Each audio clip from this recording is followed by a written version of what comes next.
ಇವತ್ತು CITU ಕರೆಯನ್ನ ಕೊಡ್ತಾ ಇದೆ.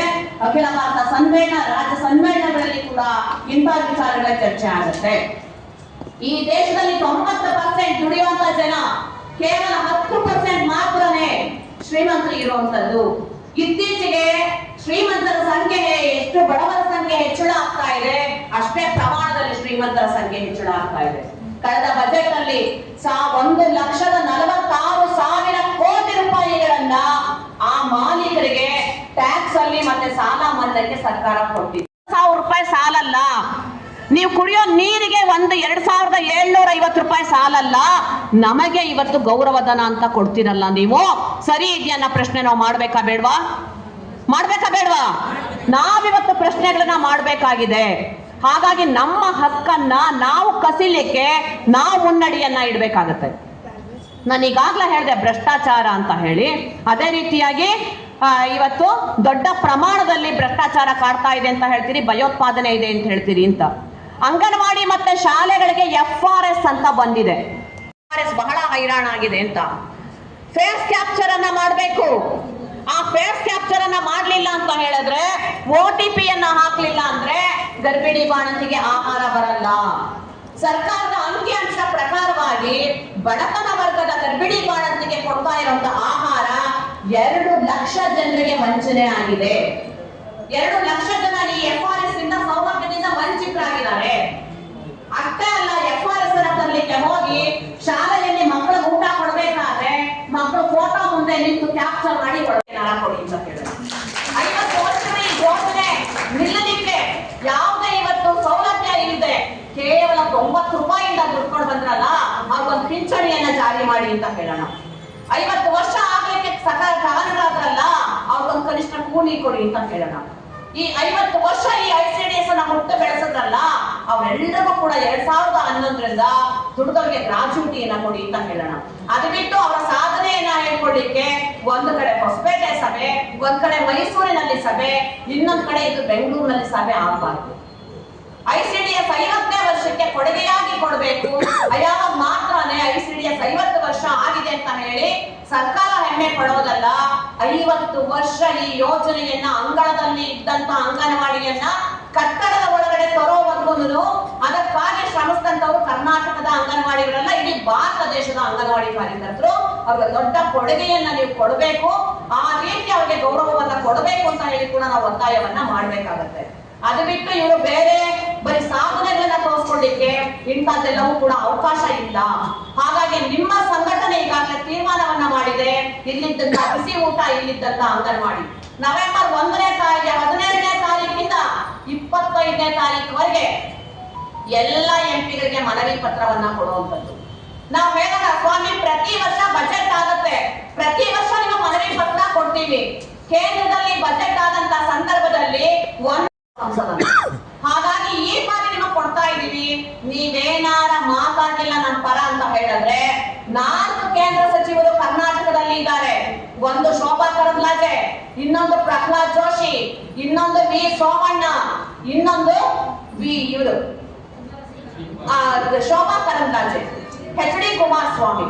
4 ಜನರು ಮನೆ ಮುಂದೆ ನಾವು ಬರ್ತೀವಿ, ನಾವು ಫಿಕ್ಸ್ ಆಗಿದ್ದೀವಿ. ಶೋಭಾ ಕರಂದ್ಲಾಜೆ ಬೆಂಗಳೂರಿನಲ್ಲಿ ಇರ್ತಾರೆ, ಬೆಂಗಳೂರಿನಲ್ಲಿ ನಾವು ಹೋರಾಟವನ್ನ ಮಾಡ್ತೇವೆ. ಪ್ರಹ್ಲಾದ್ ಜೋಶಿ ಧಾರವಾಡದಲ್ಲಿ ಇರ್ತಾರೆ, ಧಾರವಾಡದಲ್ಲಿ ನಾವು ಹೋರಾಟವನ್ನ ಮಾಡ್ತೇವೆ. ಮಂಡ್ಯದಲ್ಲಿ ಕುಮಾರಸ್ವಾಮಿ, HD ಕುಮಾರಸ್ವಾಮಿ ಮಂಡ್ಯದಲ್ಲಿ ಹೋರಾಟ ಮಾಡ್ತೇವೆ, ತುಮಕೂರಿನಲ್ಲಿ ಹೋರಾಟ ಮಾಡ್ತೇವೆ. ರಾಜ್ಯದ 4 ವಿಭಾಗದಲ್ಲಿ ಅಂಗನವಾಡಿಯಲ್ಲಿ ಕೆಲಸ ಮಾಡುವಂತ ಕಾರ್ಯಕರ್ತೆ ಸಹಾಯಕಿ ಕೆಲಸವನ್ನ ಸ್ಥಗಿತ ಮಾಡ್ತೀವಿ. ಬಿಸಿ ಊಟ ಶಾಲೆ ಮಕ್ಕಳಿಗೆ ಊಟವನ್ನ ಸ್ಥಗಿತ ಮಾಡ್ತೀವಿ. ನಾವು ಮಿನಿಸ್ಟರ್ ಮನೆ ಮುಂದೆ ಬರ್ತೀವಿ. ನೀವೇನ್ ಭರವಸೆ ಕೊಡ್ತೀರಿ ಕೊಡಿ, ಇಲ್ಲ ನಮ್ಮನ್ನ ಅರೆಸ್ಟ್ ಮಾಡಿಸ್ತೀರಾ ಮಾಡಿಸಿ, ನಮ್ಮನ್ನ ಜೈಲಿಗೆ ಹಾಕ್ತೀರಾ ಹಾಕಿ. 1,000 ರೂಪಾಯಿಯಲ್ಲಿ ನಮಗೆ ಹೊಟ್ಟೆ ತುಂಬ್ತಾ ಇಲ್ಲ, ನಾವು ಬದುಕಲಿಕ್ಕೆ ಸಾಧ್ಯ ಇಲ್ಲ. 2,750 ರೂಪಾಯಿ ನಾವು ಬದುಕಲಿಕ್ಕೆ ಸಾಧ್ಯ ಆಗೋದಿಲ್ಲ. ನೀವು ನಮ್ಗೆ ಸಂಬಳ ಹೆಚ್ಚಳ ಮಾಡ್ಬೇಕು, ನಮ್ ಬದುಕುಳಿಲಿಕ್ಕೆ ನಮ್ಗೆ ಮೂಲಭೂತ ಸೌಲಭ್ಯಗಳನ್ನ ಕೊಡಬೇಕು. ನಾವು ಈ ಪ್ರಶ್ನೆಯನ್ನ ಮಾಡಿ ನಾವು 4 ಕೇಂದ್ರ ಸಚಿವರ ಮುಂದೆ ಮುಂದಿನ ಹೋರಾಟಕ್ಕೆ ಇವತ್ತಿಂದಲೇ ನಾವು ತಯಾರಿಯನ್ನ ಆಗೋಣ. ಸರ್ಕಾರಕ್ಕೆ ಈ ಸ್ಕೀಮ್ ನೌಕರರ ಶಕ್ತಿಯನ್ನ ನಾವು ತೋರಿಸೋಣ. ಏನಂತ ಭಾವಿಸಿದ್ದಾರೆ ಈ ಸರ್ಕಾರ? ಆಳುವ ಸರ್ಕಾರಗಳು ಮಾಲೀಕರ ಪರವಾಗಿ, ಬಂಡವಾಳ ಶಾಹಿಗಳ ಪರವಾಗಿ. ಇವತ್ತು ಮಾಲೀಕರಿಗೆ, ಬಂಡವಾಳ ಶಾಹಿಗಳಿಗೆ ಟ್ಯಾಕ್ಸ್ ಅಲ್ಲಿ 1,46,000 ಕೋಟಿ ರಿಲ್ಯಾಕ್ಸ್ ಇಲ್ಲ ಅಂದ್ರೆ ಇಲ್ಲಿ ಕೂತಂತ ಅಂಗನವಾಡಿ ಬಿಸಿ ಊಟ ಪಂಚಾಯಿತಿ ನಿಮ್ಗೆಲ್ಲ ಕನಿಷ್ಠ ಕೂಲಿ ಕೊಡ್ಲಿಕ್ಕೆ ಆಗ್ತಾ ಇರ್ಲಿಲ್ವಾ? ಇರ್ಲಿಲ್ವಾ ದುಡ್ಡು? ಎಲ್ಲಿ ಸೋರಿಕೆ ಆಗ್ತಾ ಇದೆ ಸರ್ಕಾರದ ಹಣ? ನಾವು ಕಟ್ಟೋ ಟ್ಯಾಕ್ಸ್ ಎಲ್ಲ ಹೋಯ್ತು? ನಾವು ಪ್ರಶ್ನೆಯನ್ನ ಮಾಡಬೇಕಾಗಿದೆ. ಹಾಗಾಗಿ ನಾವಿಂತ ಸಮ್ಮೇಳನಗಳಲ್ಲಿ ತೀರ್ಮಾನವನ್ನ ತಗೊಳ್ಳೋಣ. ಪ್ರತಿ ಹಳ್ಳಿಯಲ್ಲಿ ಇರುವಂತ ಜನರನ್ನ ನಾವು ಆರ್ಗನೈಸ್ ಮಾಡ್ತೀವಿ. ಮುಂದಿನ ಬಾರಿ ಸಮ್ಮೇಳನದ ಒಳಗಡೆ ಬಿಜಾಪುರದಲ್ಲಿರುವಂತ ಕಟ್ಟಡ ಕಾರ್ಮಿಕರು, ಬಿಜಾಪುರದಲ್ಲಿರುವಂತ ಬೀದಿ ಬದಿ ವ್ಯಾಪಾರಿಗಳು, ಮನೆಯಲ್ಲಿ ಕೆಲಸ ಮಾಡುವಂತ ಕಾರ್ಮಿಕರು, ಬೇರೆ ಇಲ್ಲಿ ಇರುವಂತ ಅಂಗನವಾಡಿ, ಬಿಸಿ ಊಟ, ಆಶಾ ಎಲ್ಲರನ್ನ ನಾವು ಸಂಘಟಿಸುವ ಕೆಲಸವನ್ನ ಮಾಡ್ತೇವೆ. ದೊಡ್ಡ ಚಳವಳಿಯನ್ನ ಕೊಡ್ತೇವೆ. ಮುಂದಿನ ದಿನಗಳಲ್ಲಿ ಸರ್ಕಾರಕ್ಕೆ ತಕ್ಕ ಉತ್ತರವನ್ನ ನಾವು ಈ ಮೂಲಕವಾಗಿ ಕೊಡ್ತೇವೆ. ಯಾರನ್ನೆಲ್ಲ ನಾವು ತಲುಪಲಿಕ್ಕೆ ಸಾಧ್ಯ ಆಗಿಲ್ಲ, ಎಲ್ಲರನ್ನ ನಾವು ಇಲ್ಲಿವರೆಗೆ ಉದ್ಘಾಟನೆ ಭಾಷಣ ಮಾಡಿದಂತ ಸುನಂದ ನಾಯಕರು, ಸುನಂದ ಮೇಡಮರು ಹಾಗೂ ಅನ್ನಾರ ಹಿರಿಯರವರೇ ಮತ್ತು ಪಕ್ಷದ ಕಾರ್ಯಕರ್ತರವರೇ ಮತ್ತು ವೇದಿಕೆ ಮೇಲೆ ಇರ್ತಕ್ಕಂಥ ಎಲ್ಲ ಸಂಘಟನೆಗಳ ಜೊತೆಯಲ್ಲಿ ಸಮಾಜದ ವಿಘಟನೆ ಶಕ್ತಿಗಳು, ಮೂಲಭೂತ ಶಕ್ತಿಗಳು, RSS ಸಂಘಟನೆ ಸಮಾಜವನ್ನು ವಿಘಟನೆ ಮಾಡತಕ್ಕಂಥ ಶಕ್ತಿಗಳು ದೊಡ್ಡವಾಗಿವೆ. ಈ ಎಲ್ಲ ಸವಾಲುಗಳೇನು ಅಂತಂದ್ರೆ ದುಡಿಯುವ ವರ್ಗ, ಸಂಪತ್ತನ್ನು ಉತ್ಪಾದನೆ ಮಾಡ್ತಕ್ಕಂಥ ದುಡಿಯುವ ವರ್ಗ, ರೈತರಾಗಿರ್ಬೋದು, ಕಾರ್ಮಿಕರಾಗಿರ್ಬೋದು, ಈ ರೈತ ಸಂಪತ್ತು ಉತ್ಪಾದನೆ ಮಾಡ್ತಕ್ಕಂಥ ರೈತ ವರ್ಗ, ಕಾರ್ಮಿಕ ವರ್ಗ ದೊಡ್ಡ ಸವಾಲುಗಳಿವೆ. ಈ ದೇಶ ಕಟ್ಟುವಲ್ಲಿ ಬಂದ ರೈತ ಕಾರ್ಮಿಕರ ಒಂದು ಸಂಘಟನೆ ಬಹಳ ಅವಶ್ಯಕತೆ ಐತಿ. ಅವ್ರ ಜೊತೆಗೆ ಸಂಘಟನೆ, ಜನತೆಯ ಸಂಘಟನೆ ಹೊಡಿಲಿಕ್ಕೆ ವಿಘಟನಾಕಾರ ಶಕ್ತಿಗಳು, ವಿಚಿತ್ರಕಾರ ಶಕ್ತಿಗಳು ಜಾತಿ ಹೆಸರ ಮೇಲೆ, ಧರ್ಮದ ಹೆಸರ ಮೇಲೆ ಜನತೆ ವಿಘಟನೆ ಮಾಡ್ತಕ್ಕಂಥ ಶಕ್ತಿ ಒಂದು ಎತ್ತರಬೇಕಾಗಿದೆ. ಆ ನಿಟ್ಟಿನಲ್ಲಿ ಏನಂತ ನಿಲುವುಗಳು ಏನಂತ ಚರ್ಚೆ ಮಾಡೋ ಜೊತೆಗೆ ಸವಾಲುಗಳು, ನಮ್ಮ ದುಡಿಯುವ ವರ್ಗ ಎಷ್ಟರ ಸವಾಲುಗಳಿಗೆ ಚರ್ಚೆ ಮಾಡಬೇಕಾಗಿದೆ. ಈಗಾಗಲೇ ಏನಂತಂದ್ರೆ ಈ ಸರ್ಕಾರ, ಕೇಂದ್ರ ಸರ್ಕಾರ, ರಾಜ್ಯ ಸರ್ಕಾರ ಅವರ ನಿಲುವು ಅಂದ್ರೆ ಈ ಒಂದು ಅವರ ಆರ್ಥಿಕ ನೀತಿ, ಶೈಕ್ಷಣಿಕ ನೀತಿ, ಕಾರ್ಮಿಕ ನೀತಿ, ಇಡೀ ಅವರು ಯಾವುದೇ ರೀತಿ ತೆಗೆದುಕೊಂಡು ಕೂಡ ಸಂಪೂರ್ಣವಾಗಿ ಜನತೆ ಆಶಂಕಗಳಿಸಿ ವಿಫಲವಾಗಿ ಇವಾಗ ಕಾರ್ಪೊರೇಟ್ ಕಂಪನಿಗಳನ್ನು ಶ್ರೀಮಂತ ಮಾಡ್ತಕ್ಕಂಥದ್ದು, ಬಡ ಮಾಡ್ತಕ್ಕಂಥದ್ದು, ಸಮಾಜ ಕಂದು ಕೈಪಡಿಸಿ ಸಮಾಜ ಎರಡು ವರ್ಗಗಳ ನಿರ್ಮಾಣ ಆಗ್ತಾ ಇದೆ. ಪ್ರಬಲವಾದ ಮಧ್ಯಮ ವರ್ಗ ಕೂಡ ಕೆಳ ಹಂತದಲ್ಲಿ ಹೋಗ್ತಾ ಇದೆ. ಈ ಸಮಾಜಕ್ಕೆ ಒಂದು ಸಮತೋಲನ ಕೇಳ್ತಾ ಇದೆ. ಒಂದು ಅರಾಜಕತೆ ವಾತಾವರಣ ದೇಶದಲ್ಲಿ ಹುಟ್ಟಾಗ್ತಾ ಇದೆ. ಪ್ರಜಾಪ್ರಭುತ್ವ ವ್ಯವಸ್ಥೆ ಇದು ಪ್ರಜಾಪ್ರಭುತ್ವ ವ್ಯವಸ್ಥೆಯಲ್ಲಿ ಇತ್ತೀಚೆಗೆ ಮತಗಳಂತ ನಡೀತಾ ಇದೆ. ಒಂದು ಜನತೆ ಜನತೆ ಆಶೆಗಳೇನು, ಸ್ವಾತಂತ್ರ್ಯ ನಂತರ ಜನತೆ ಆಸಕ್ತಿಗಳೇನು, ಇಡೀ ದೇಶ ಇಡೀ ಸರ್ವಾಂಗೀಣ ಅಭಿವೃದ್ಧಿಯನ್ನು ಕಲ್ಪನೆ ಇಟ್ಕೊಂಡಂತ ವೆಲ್ಫೇರ್ ಸರ್ವಾಂಗೀಣ ಎಲ್ಲ ಇಡೀ ದೇಶದಂತೆ ಸರ್ವಾಂಗೀಣ ಶಿಕ್ಷಣ, ಸರ್ವಜನ ಆರೋಗ್ಯ, ಸರ್ವಜನಿಗೆ ಉತ್ತಮ ಜೀವನ, ಜನತೆ ಬದುಕು ಅಂತ ಅದೇನು ವಿಫಲವಾಗಿವ. ಆ ನಿಟ್ಟಿನಲ್ಲಿ ಜನತೆ ಬದುಕು ಬಹಳ ದುಸ್ತರವಾಗ್ತಾ ಇದೆ. ಈ ನಿಟ್ಟಿನ ಸರ್ಕಾರ ಆಡಳಿತದ ನೀತಿಗಳನ್ನ ಧಿಕ್ಕರಿಸಿ ಸಮಾಜ ಕಟ್ಟುವಲ್ಲಿ ನೀವೆಲ್ಲರೂ ಪಾಲ್ಗೊಳ್ಬೇಕಾಗಿದೆ. ಆ ಹಿನ್ನೆಲೆ ನೀವೆಲ್ಲ ಬಂದಿದ್ದ ಕಾರ್ಯಕರ್ತರು ಇಲ್ಲಿ ಎಲ್ಲ ಕೂಡಲೇ 3 ಲಕ್ಷ ರೂಪಾಯಿ ಅನುದಾನ ಇತ್ತು ಅಭಿವೃದ್ಧಿ ಅನುದಾನದಲ್ಲಿ. ಮೊದಲು ಪಗಾರ ಕೊಟ್ಟು ಬೀಟ್ ಹಣ್ಣಿಗೆ ಅಣ್ಣಾರು ಫೋನ್ ಹೇಳಿದ್ರು. ಅದ್ರ ಫಸ್ಟ್ ಏನು ಗೌರ್ಮೆಂಟ್ ಆದೇಶ ಪ್ರಕಾರ ಅದಕ್ಕೆ ನಮ್ಮಲ್ಲಿ ಗೌರ್ಮೆಂಟ್ ಆದೇಶ ಮಾಡಿದ್ರು ಕೂಡ ಇನ್ನೂ ತನೂ ಗ್ರಾಮ ಪಂಚಾಯತಿಯಲ್ಲಿ ಒಬ್ಬರಿಗೆ ಪಗಾರ ಕೊಡಲ್ಲ. ಅದಕ್ಕೆ ಏನು ಬೇಕು, ಒಂದು ಜಿಲ್ಲಾ ಸಂಘಟನೆ, ತಾಲೂಕು ಸಂಘಟನೆಗಳು ಭಾಳ ದೂರ ಬೇಕು. ಅದಕ್ಕೆ ಇವತ್ತು ನಾವು ಈ ಸಂಘಟನೆ ಮಾಡುವಂಥದ್ದು ಈ ಥರ ಮಾಡಿದ್ದೀವಿ. ಈ ಒಂದು 2021ಕ್ಕೆ ನಾ ರಿಟೈರ್ಡ್ ಆದ PDO ಆಗಿ.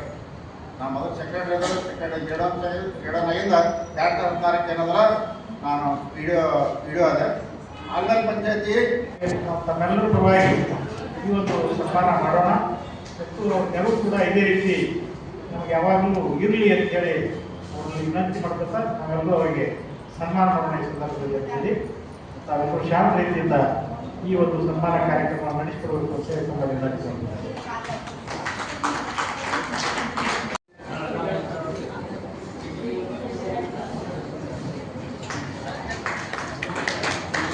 ಎಲ್ಲರೂ ಬಂದವರು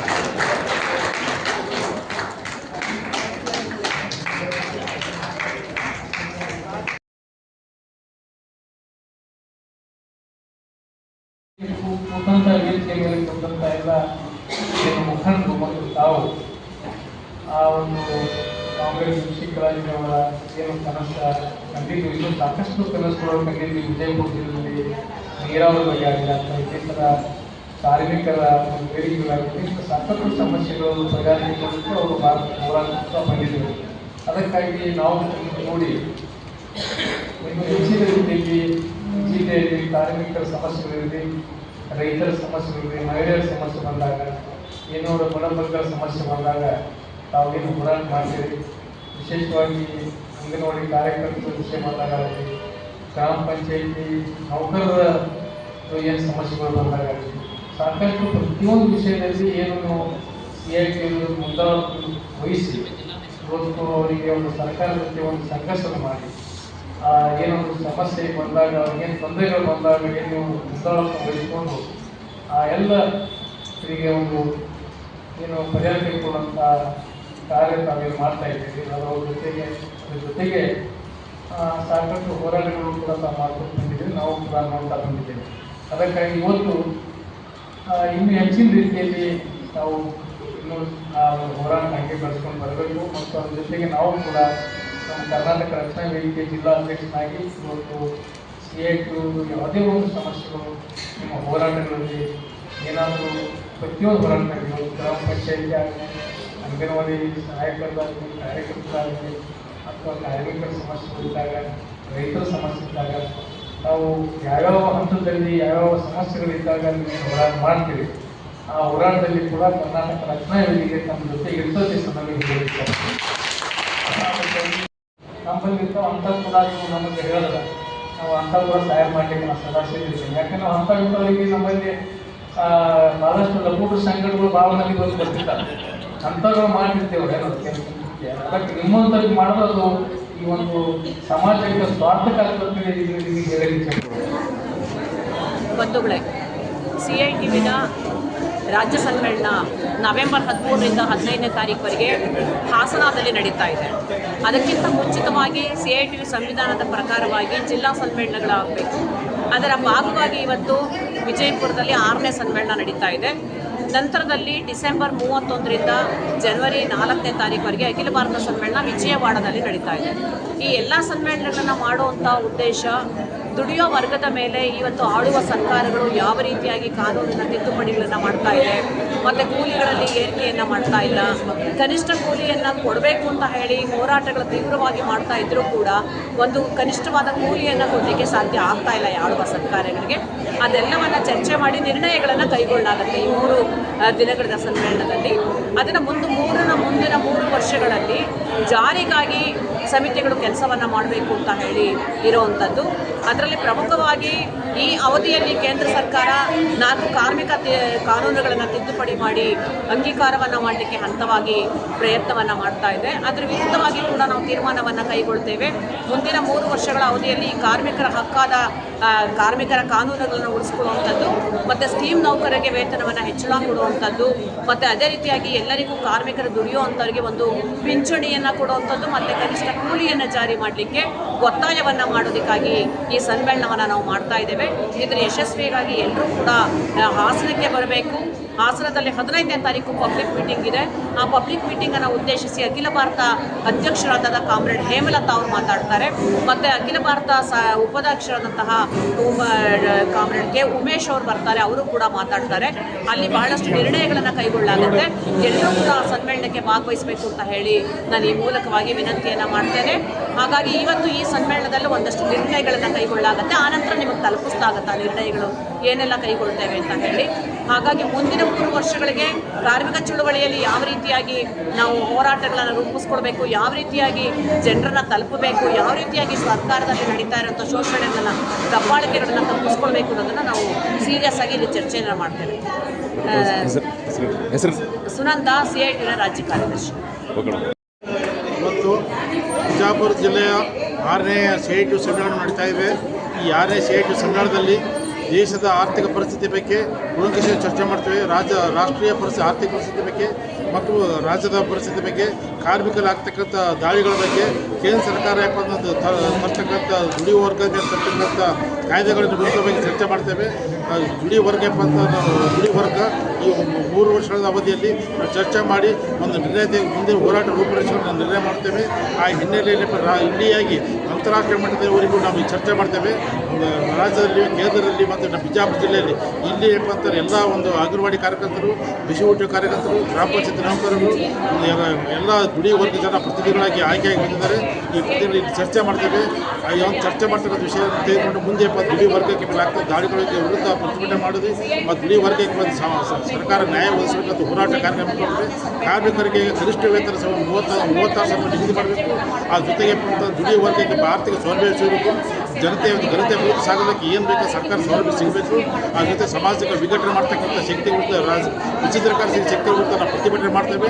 ಈ ದುಡಿ ವರ್ಗ ಮುಂದೆ ಬರ್ತಕ್ಕಂಥ ದಿನಗಳಲ್ಲಿ ಒಂದು ಐಕ್ಯ ಚಳವಳಿ ಮಾಡಿ ರಾಷ್ಟ್ರೀಯ ಮಟ್ಟದಲ್ಲಿ ಒಂದು ಒಳ್ಳೆಯ ಒಂದು ಸಂಘಟನೆ ಕಟ್ಟಿ ಈ CITU central India trade union ಇಡಿಯಾಗಿ ಸಂಘಟನೆ ಮಾಡಿ ದೇಶ ದುಡಿ ವರ್ಗಕ್ಕೆ ಒಂದು ಆರ್ಥಿಕ ಒಂದು ದುಡಿ ವರ್ಗಕ್ಕೆ ನ್ಯಾಯ ಒದಗಿಸತಕ್ಕಂಥ ಕೆಲಸ ಮಾಡ್ತಿರ್ತಕ್ಕಂಥ ಈ ಮೂಲಕ ನಾನು ಹೇಳಕ್ಕೆ ಇಷ್ಟಪಡ್ತೀನಿ.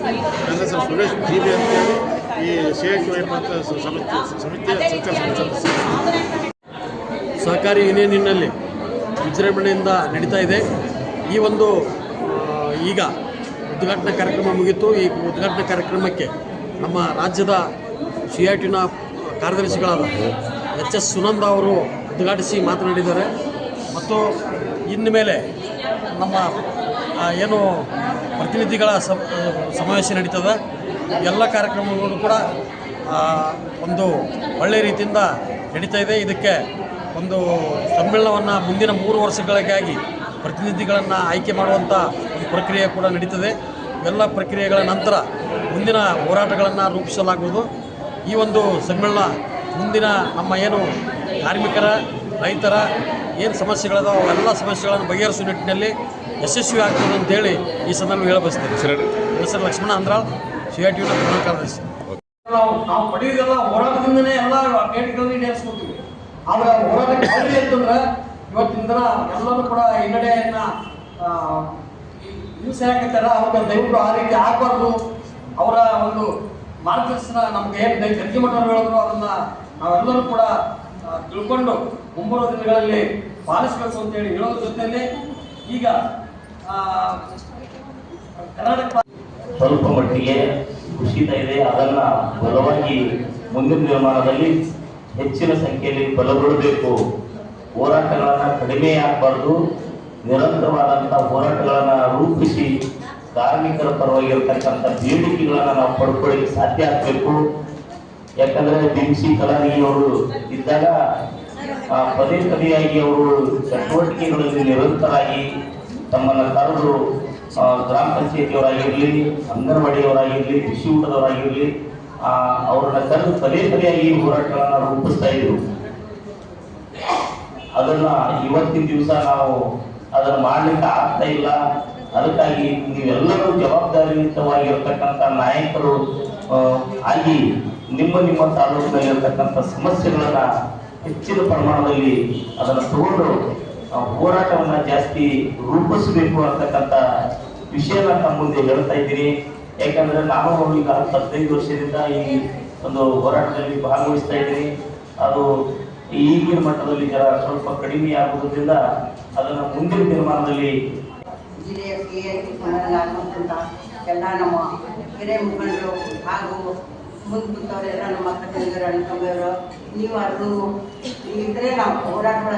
ಯಾಕಂದ್ರೆ ಮುಂದೆ ಕೂತವ್ರು ನಮ್ಗೆ ಭಾಳಷ್ಟು ಅವ್ರು ಯಾಕಂದ್ರೆ ಎಲ್ಲ ಸಂಘಟನೆ ಮುಖಂಡರಿದ್ರೆ ನಾವು ನೀಡ್ಬೇಕು, ಇಲ್ಲಾಂದ್ರೆ ನೀಡುತ್ತಿಲ್ಲ.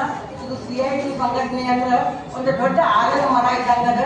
ಇವತ್ತಿನ ಪರಿಸ್ಥಿತಿ ಒಳಗೆ ನಮ್ಮ ಈ ಕೇಂದ್ರ ಸರ್ಕಾರ ಮತ್ತು ರಾಜ್ಯ ಸರ್ಕಾರ ನಮ್ಮನ್ನು ಏನು ದ್ವಂದ್ವ ನೀತಿ ಇವರೇ ಕಾಂಗ್ರೆಸ್ ಮತ್ತು BJP ಒಂದೇ ನಾಣ್ಯದ 2 ಮುಖ ಇದ್ದಂಗೆ ಅದಾವ. ನಾವು ಇವತ್ತಿನ ದಿವಸ ನಮ್ಗೆ ಪಗಾರ ಒಂದೇ ಹೆಚ್ಚಾಗಿದೆ ಅಂದ್ರೂ ನಮ್ಮ ಮೇಲೆ ಯೋಚನೆ ಭಾಳಷ್ಟು ಹೆಚ್ಚಾಗಿದೆ. ಪಗಾರ ಹೆಚ್ಚಾಗಿದೆ, ಎಲ್ಲ ಪಗಾರ ಸ್ವಲ್ಪ ಕಡಿಮೆ ಇತ್ತು. ಅಂಗನವಾಡಿ ಈಗ ಹೆಚ್ಚಾಗಿದೆ ಅಂದ್ರೆ ಪಗಾರ ಹೆಚ್ಚಿನ ಜೊತೆಯೊಳಗೆ 10 ಪಟ್ಟು ಯೋಜನೆಯೂ ಹೆಚ್ಚಾಗಿದೆ. ಅದ್ರ ವಿರುದ್ಧ ನಾವು ಇದು ಮಾಡಬೇಕಾಗ್ತದೆ. ಮತ್ತು ನಾವು ಈ CITು ಬರ್ತಿದ್ರೆ ನಾವು ತನ್ನ ಮನದಿಂದ ಕನಿಷ್ಠ ಒಂದು 25-30 ವರ್ಷದಿಂದ ಈ ಸಂಘಟನೆಗೆ ಇದ್ದೀವಿ.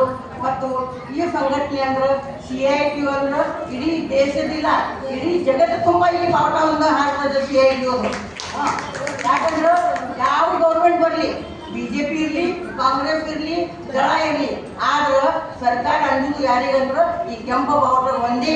ಆದ್ರೆ ಆ ಕೆಂಪು ಬಾವುಟದ ನಾವು ಲೀಡರ್ಸ್ ಇದ್ದೀವೋ, ಜನನಾಯಕರಿದ್ದೀವೋ ಅಂತ ನಮ್ಗೆ ಬಹಳಷ್ಟು ಹೆಮ್ಮೆ ಅನ್ನಿಸ್ತದ. ಯಾಕೆ ಹೆಮ್ಮೆ ಅನ್ನಿಸ್ತದ ಅಂದ್ರೆ ನಮ್ಮ ಈ ಸಂಘಟನೆಗೆ ಏನದು ಇರುವಷ್ಟು ಶಕ್ತಿ ಜಗತ್ತಿನೊಳಗೆ ಎಲ್ಲೇನೂ ಇಲ್ಲ. ಮತ್ತು ನಮ್ಗೆ ಈ ಮಟ್ಟವ್ರು ಬಂದಿದ್ದಕ್ಕೆ ಅದನ್ನು ಇವತ್ತು ಈ ಮಟ್ಟದ ಒಂದು ಪಗಾರ ತಗೊಳ್ಳಿ ತಯಾರಾಗಿದ್ದೀವಿ. ಅದು ನಮ್ಮ ಸಂಘದ ಒಂದು ಕೊಡುಗೆ. ಆ ಒಂದು ತ್ಯಾಗ ಮತ್ತು ಸಮರಶೀಲ ಹೋರಾಟಗಳಿಂದಾಗಿ ಅದು ಪಡ್ಕೊಳ್ಳಿಕ್ಕೆ ಸಾಧ್ಯ ಆಗಿದೆ. ಹಾಗಾಗಿ ನಾವು ನಮ್ಮ ಸಂಘಟನೆಯಲ್ಲಿ ಸಮರ್ಪಣಾ ಮನೋಭಾವ ನಾಯಕರಾಗಿರ್ತಾರೆ. ಆ ಒಂದು ಸಮರ್ಪಣಾ ಮನೋಭಾವದ ಸಂಘಟನೆ ಮಾಡಲಿಕ್ಕೆ ಆ ನಂತರ ಕೆಲವು ಸದಸ್ಯರು ಕೂಡ ಅದರಲ್ಲಿ ಪಾಲ್ಗೊಂಡು ನಾವು ಹೋರಾಟ ತಯಾರ. ಏನಾಗಲಿಕ್ಕೆ ಅಂತಲ್ಲ, CIT ಅಂತಂದ್ರೆ ಸಾಮಾನ್ಯವಾಗಿ ಸಂಘಟನೆಗಳನ್ನ ಸಂಘಟನೆ ಮಾಡುವಂಥ ಸಂಘಟನೆ CIT. ಇದರಲ್ಲಿ ನೂರಾರು ಸಂಘಟನೆಗಳ ಇಡೀ ದೇಶ ಮಟ್ಟದಲ್ಲಿ ಮತ್ತು ಅತ್ಯಂತ ಸಮರಶೀಲ ಹೋರಾಟಗಾರರು, ಪ್ರತಿಭಾವಂತರು ಮತ್ತು ಎಲ್ಲ ಗ್ರಾಜ್ಯುಯೇಟ್ ವಕೀಲರು ಮತ್ತು IAS, IPS ಇದೆಲ್ಲ ದೊಡ್ಡ ಪದಾಧಿಕಾರಿಗಳು, ತಜ್ಞರು, ವಿಜ್ಞಾನಿಗಳು ಇವೆಲ್ಲ ದೇಶದಲ್ಲಿ ಅವರು ಚಿಂತನೆ ಮಾಡ್ತಿರ್ತಾರೆ. ಯಾವ ಓದ್ತವ್ರಿಗೆ ರೋಗಿಗೆ ಯಾವ ರೀತಿ ಕಾರಣಕ್ಕೆ ಬಂತು, ಅದಕ್ಕೆ ಏನು ಔಷಧ ಕೊಡಬೇಕು, ಏನು ಗುಡಿ ಕೊಡಬೇಕು, ಹೇಗೆ ಡಾಕ್ಟರ್ ಚಿಂತನೆ ಮಾಡ್ತಾರ. ಹಂಗೆ ಅವರು ನಮ್ಮ ಸಮಾಜದ ಡಾಕ್ಟರ್ಗಳು, ಇಲ್ಲಿ ನಮ್ಮ ಸಮಾಜದಾಗಿರುವಂಥ ಕೃಷಿ ಕೂಲಿಕರಾಗಿರ್ಬೋದು, ರೈತರಿರ್ಬೋದು ಅಥವಾ ಕಾರ್ಮಿಕರಿರ್ಬೋದು, ಅಂಗನವಾಡಿ, ಊಟ, ಸರ್ಕಾರಿ ನೌಕರು, ಏನು ಜನ ಅದಾರ, ಈ ಜನರಿಗೆ ಯಾವ ರೀತಿ ರೋಗದ, ಈ ರೋಗಕ್ಕೆ ನಾವು ಏನು ಮದ್ದು ಕೊಡಬೇಕು, ಈ ರೀತಿ ಚಿಂತನೆಗಳನ್ನು ಮಾಡಿ ಅವರಿಗೆ ಸಂಘಟಿಸಿ ಆ ಹೋರಾಟಕ್ಕೆ ಸ್ವಲ್ಪ ಸಂಘಟನೆ ಅಂತ CIT. ವೈಜ್ಞಾನಿಕವಾದಂಥ ಒಂದು ಚಿಂತನೆಗಳನ್ನು ಮಾಡಿ ಮತ್ತು ವೈಜ್ಞಾನಿಕವಾದಂಥ ಒಂದು ಅವರಿಗೆ ವೇತನ ಕೊಡಬೇಕು ಅಂತ ಹೇಳಿ ಕ್ಯಾಲ್ಕುಲೇಷನ್ ಮಾಡಿ ಯಾವ ರೀತಿ ಬದುಕಬೇಕು ಏನು ಅಂತಕ್ಕಂಥದ್ದು ಆ ರೀತಿಯಾದಂಥ ಒಂದು ಕ್ಯಾಲ್ಕುಲೇಷನ್ ಮಾಡಿ ಇವತ್ತು ನಮ್ಮ ಈ ಕಾರ್ಮಿಕ ಸಂಘಟನೆಗಳ ಮುಂದೆ ಇರ್ತಾರೆ. ಅದನ್ನ ನಾವು ತಗೊಂಡು ಹೋರಾಟ ಮಾಡಿ ನಾವು ಬೇಡಿಕೆಗಳನ್ನ ಈಡೇರಿಸ್ಕೊಳ್ತೇವೆ. CIT ಅಂತಂದ್ರೆ ಬರೇ ಇವತ್ತು ನಮ್ಮ ಜಿಲ್ಲೆಯಲ್ಲಿ, ರಾಜ್ಯದಲ್ಲಿ, ದೇಶದಲ್ಲಿ ಎಲ್ಲ ತಿಳ್ಕೊಬಾರ್ದು. CIT ಏನು ಮಾಡ್ತದ ಅಂತಕ್ಕಂಥದ್ದು ನಮಗಿಂತಲೂ ಹೆಚ್ಚು ಇವತ್ತು ಕೇಂದ್ರ ಸರ್ಕಾರ, ರಾಜ್ಯ ಸರ್ಕಾರಗಳು ಮಾಡ್ತಾವ ಮತ್ತು ಅಂತಾರಾಷ್ಟ್ರೀಯ ಮಟ್ಟದ ಕಾರ್ಮಿಕ ಸಂಘಟನೆಗಳು ಕೂಡ ಇವತ್ತು ಇಂಡಿಯಾದಲ್ಲಿ, ಭಾರತದಲ್ಲಿ CIT ಏನು ಮಾಡ್ತದೆ ಅಂತಕ್ಕಂಥದ್ದನ್ನ ಗಮನ ಸೆಳೆಯುವಂಥ ರೀತಿಯಲ್ಲಿ ಅವರು ಗಂಭೀರವಾಗಿ ನೋಡ್ತಾ ಇದ್ದಾರೆ. ಅವರು ನಮ್ಮ ಜಿಲ್ಲೆಗೆ ಬಂದರು. ಆದರೆ ಕೆಲವೇ ದಿನದಲ್ಲಿ ಅವರ ಮನೆಯವರು ಇಂಥ ಒಂದು ದುಃಖ ಸಂದರ್ಭದಲ್ಲಿಯೂ ಕೂಡ ಪಾಪ ಅವರು ಕಾರ್ಮಿಕ ಸಂಘಟನೆಯನ್ನು ಕಟ್ಟುವಂಥ ಒಂದು ಶ್ರಮ ಹಾಕಿದರು. ತುಂಬ ಆಲೋಚನೆ ಮಾಡುತ್ತಾರೆ. ತುಂಬ ಕಷ್ಟ ಮಾಡಿದ್ರು ಕೂಡ ಅವರು ಸಂಸಾರದ ಮನೆಯದ ಮಕ್ಕಳದ ಅವನ್ನೆಲ್ಲ ಬಿಟ್ಟು ತ್ಯಾಗ ಮನೋಭಾವ ನಮ್ಮಲ್ಲಿನೂ ಬೇಕಲ್ಲ, ಹೌದಲ್ಲ? ಅಂತ ಒಂದು ತ್ಯಾಗ ಮನೋಭಾವ ಹೆಣ್ಣು ಮಕ್ಕಳು ಎಲ್ಲ ಅದು ಏನೂ ಕೊರತೆ ಇಲ್ಲ. ಅಂಥವನ್ನೆಲ್ಲ ಬಿಟ್ಟು ಇವತ್ತು ಸಮಾಜದ ಸಮಾಜದಾಗ ಏನು ನಡೀತಿತ್ತು ಅನ್ಯಾಯದ ವಿರುದ್ಧ ಹೋರಾಟ ಮಾಡಿ ಬೀದಿಗೆ ಬಂದ ಅಪಸ್ಕೃತ ಇದೆಲ್ಲ ಏನು ಕಾರಣ? ನಮ್ಮ ಜನಗಳಿಗೆ ಸಂಕಷ್ಟ ಅನುಭವಿಸ್ತಾರೆ, ಈ ದೌರ್ಜನ್ಯಗಳು ಅನುಭವಿಸ್ತಾರೆ.